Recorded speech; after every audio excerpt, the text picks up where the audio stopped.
Tu sais, dire non, ce n'est pas être dur, ce n'est pas être égoïste, ce n'est pas blesser ou rejeter. Dire non, c'est tout simplement oser se choisir, pas contre l'autre, mais pour soi. Et quand on traverse une épreuve de vie, on croit souvent que dire oui à tout, c'est se protéger de ce vide que l'on ressent. Alors que c'est là où on s'oublie le plus. Rebondir après une épreuve, c'est aussi apprendre à dire non à ce qui nous épuise. Aujourd'hui, on va voir pourquoi il est si difficile de dire non, ce que ça réveille en nous et comment poser des limites saines en utilisant l'échelle des limites et sans culpabiliser. Reste jusqu'à la fin, je te partage 4 gestes pour pouvoir dire plus facilement non et avec douceur et clarté aussi. Donc pourquoi on a du mal à dire non? Combien de fois tu as dit oui alors que tout ton corps criait non? On dit en fin de compte, on dit oui pour éviter la douleur, pas pour se trahir.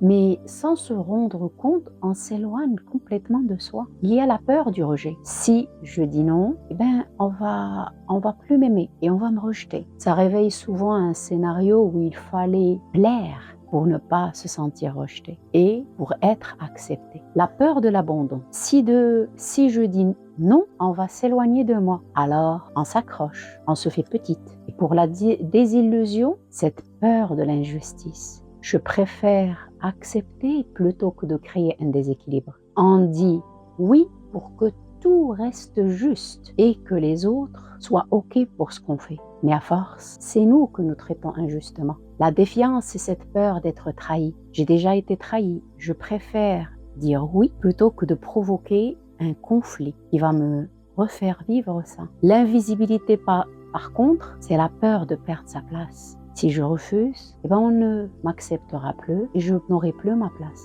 Et on va m'effacer. Du coup, on se rend disponible et utile au-delà du raisonnable.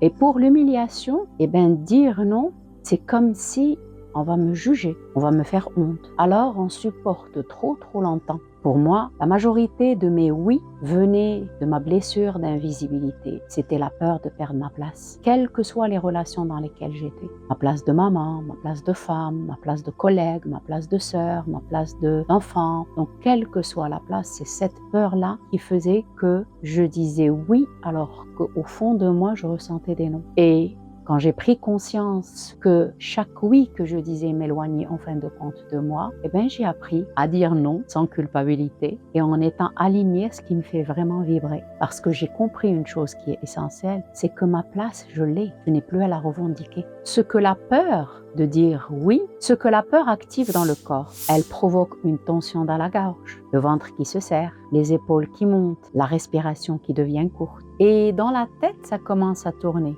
Allez, dis oui, comme ça tu seras tranquille. Mais tu sais, chaque oui par peur, c'est vrai qu'il protège à court terme, mais il te trahit à long terme. La culpabilité s'installe, la fatigue aussi, puis parfois cette colère intérieure retournée contre nous-mêmes, parce que tu n'as pas osé dire non. C'est là que dire non devient un acte d'honnêteté émotionnelle. Le cadre qui libère en fin de compte, c'est que dire non, ce n'est pas fermer la porte, c'est ouvrir un espace respirable pour toi, pour tes relations, quel que soit leur type. C'est un texte simple, une phrase simple, claire et surtout humaine. Par exemple, en famille, tu pourrais dire « Je vous rejoins avec joie, je repartirai à 21h » pour respecter ton rythme. Au travail, ça pourrait être « Ce dossier m'intéresse. Ce dossier m'intéresse, je ne peux pas ajouter une urgence ce soir. Je m'en occupe lundi à partir de 10h. » En amitié, tu pourrais dire « Je suis là et aujourd'hui, je n'ai que 30 minutes pour un projet bénévole. J'adore l'initiative. Je ne peux pas m'engager pour cette fois. »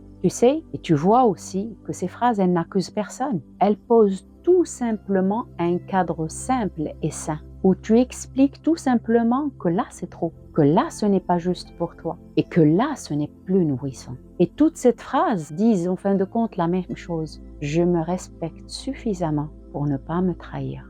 Poser les limites, poser une limite n'éloigne pas de l'amour, mais plutôt ça éloigne la confusion. Samuel disait oui à tout. Donc au bureau, c'était souvent je m'en occupe. À la maison, c'était je gère. Et avec les proches, c'est ok, pas de souci. La nuit, en fin de compte, elle ne dormait plus. Et la journée, elle se sentait carrément invisible. Et quand elle pensait à dire non, eh bien, cette peur de perdre sa place remontait en elle. Et elle se répétait « on va m'en vouloir ». Au début, après sa prise de conscience, elle a commencé bien sûr petit. Ça a été d'abord prendre par exemple 24 heures pour répondre, puis réduire au lieu d'annuler. Je peux y participer, mais seulement 30 minutes. Ensuite, un nom clair pour une demande non essentielle. Eh bien, le résultat, elle a trouvé du temps pour elle, plus d'énergie et de relations plus honnêtes. Au travail, on a commencé à respecter ses délais. Et dans la famille, elle n'était plus seule à porter. Elle me disait, je croyais que dire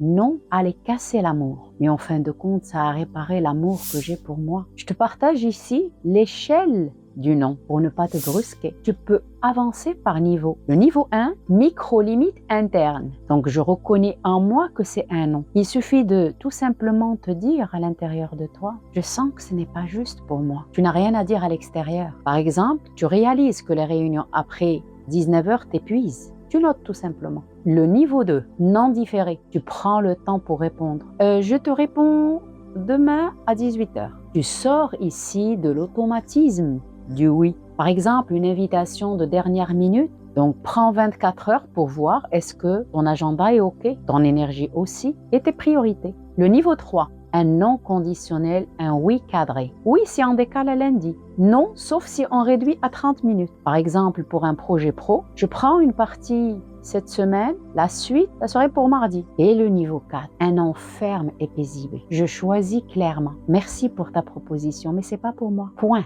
Sans avoir à te justifier. Par exemple, une collaboration qui ne te convient pas et qui ne te ressemble pas, tu peux décliner sans te justifier. 4 gestes pour apprendre à dire non. Geste 1, connaître ses limites. Le premier geste est bien sûr connaître tes limites. Si tu ne sais pas où sont tes limites, comment tu peux savoir quand elles sont empiétinées? Connaître tes red flags. Donc si tu les connais pas, tu peux pas les défendre. Je t'invite à prendre le temps de lister ta zone de l'inacceptable. L'horaire par exemple de travail qui n'est pas OK pour toi, la charge mentale qui est une limite, les types de tâches que tu ne peux valider, les paroles que tu ne peux pas accepter et tous les sujets sensibles que tu as pu accepter, soit par peur, soit par ignorance. Je t'invite à écouter ton corps car il t'envoie des signaux. Quand ça se crispe, quand la gorge se serre, quand on a les tripes qui se retournent. Donc tout cela, ce sont, en fin de compte, des signes qu'une limite a été tranchée ou plutôt dépassée. Entraîne-toi. Commence par des non à faible enjeu. C'est des petits services que tu peux refuser, des sorties qui ne sont pas prioritaires pour toi. Et au fur et à mesure, tu augmentes progressivement. Je t'invite à dire non à haute voix devant un miroir en pensant à une situation réelle. Cherche le ton calme qui te ressemble. Le geste numéro 2, t'autoriser à réfléchir. Prends le temps et autorise-toi à réfléchir pour ne pas être dans le oui automatique. Tu pourrais dire par exemple, je te répondrai demain. Et là, je pourrais peser le pour et le contre pour pouvoir donner ma réponse. Soit un oui, soit un non. En rationalisant aussi. Qu'est-ce que ça me coûte si je dis oui ou je dis non? Est-ce que ça me nourrit ou pas? Et je t'invite à mettre pause sur le bouton culpabilité. En fin de compte, dire non à une demande, ce n'est pas dire non à la personne. En usant de la diplomatie, un refus peut être argumenté, mais sans être dans l'excès de se justifier. Par exemple, tu pourrais dire « j'ai d'autres engagements, je préfère être honnête avec toi ». Le geste numéro 3, user de l'humour et des paroles positives. L'humour, elle adoucit la forme sans diluer le fond. Par exemple, tu pourrais dire « si je dis oui, il va falloir me cloner et je n'ai plus de batterie, donc je préfère non pour cette fois ». Personnellement, quand j'étais trop sollicitée et qu'il fallait que je dise non parce que c'était aligné à ce que je voulais, la plupart du temps, je répondais « Tu sais, on va faire une photocopie, un copier-coller de moi, comme ça, on va pouvoir répondre à ta requête. » La personne, elle comprend que effectivement, c'est un non déguisé en humour, comme quoi c'était pas aligné pour moi. Et effectivement, ça demandait beaucoup d'efforts pour que je puisse répondre à cette requête. Ça pourrait être par exemple, j'adore l'idée, mais tu sais, mon agenda dit non, passe mon tour pour cette fois. Tu peux positiver en refusant, en encourageant. C'est un beau projet, je ne peux pas y contribuer. Et je suis sûre que tu trouveras la bonne personne. Le geste numéro 4, être sincère et franc avec respect. Et là, tu peux aller vraiment à l'essentiel et éviter les romans d'excuses. Ce n'est pas pour moi, merci de comprendre. Je ne suis pas disponible pour ça. Je choisis de ne pas m'engager. La franchise, calme, c'est du respect pour toi et pour l'autre. Tu sais, il y a des noms qui enferment, c'est vrai, mais il y a surtout des noms qui libèrent, des noms qui disent « je suis en paix avec mes choix ». Essaye juste un petit nom pendant 7 jours. Observe ce que ça change en toi, dans ton énergie, dans tes relations. Et partage-moi en commentaire à quoi tu as osé dire non. Et si ce message peut aider quelqu'un, je t'invite à lui envoyer la vidéo. Abonne-toi pour d'autres clés de libération. Et surtout, ose poser des limites pour ne plus te trahir.